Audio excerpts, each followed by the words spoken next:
Okay, so another request that I had from a student, I got an email asking me to show her how I pick up stitches. I'm gonna show you pick up stitches and I'm gonna show you pick up and knit stitches, okay? So those are two basic concepts, and you're going to do that when you need to pick up stitches for a neckline, for example. You have your live stitches hanging on a needle and you're going to work from that point on your finishing the neckline, or you are going to pick up and knit stitches on a border of a cardigan and you're going to pick up, knit, and work that. So I'm going to show you both things and how I do it, okay? I hope this is clear for you.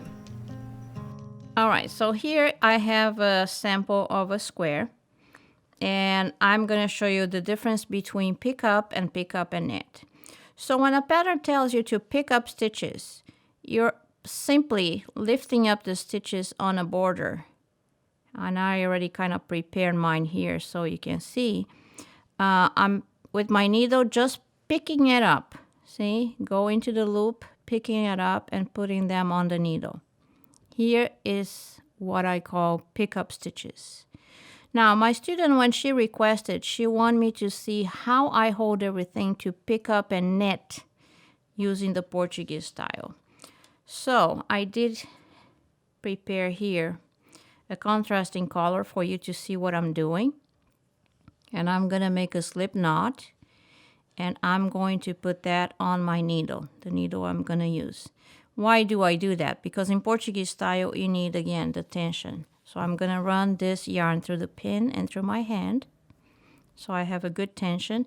This slip knot, by the way, is not a stitch. You're going to drop it off later. And now I'm going to pick up and knit. Now, because in Portuguese style, the yarn is in front of you, what I do is I bring with my finger in a way back, and then here, I pick up and knit. Pick up and knit. Pick up and knit. Of course, you could do this not using the Portuguese style. You don't have to. If you only want to pick up and knit, you can do it like that.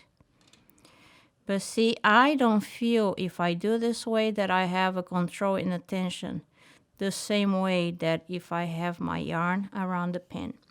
So to answer her question, yes, I do this Portuguese style, but I have to bring the yarn behind my work.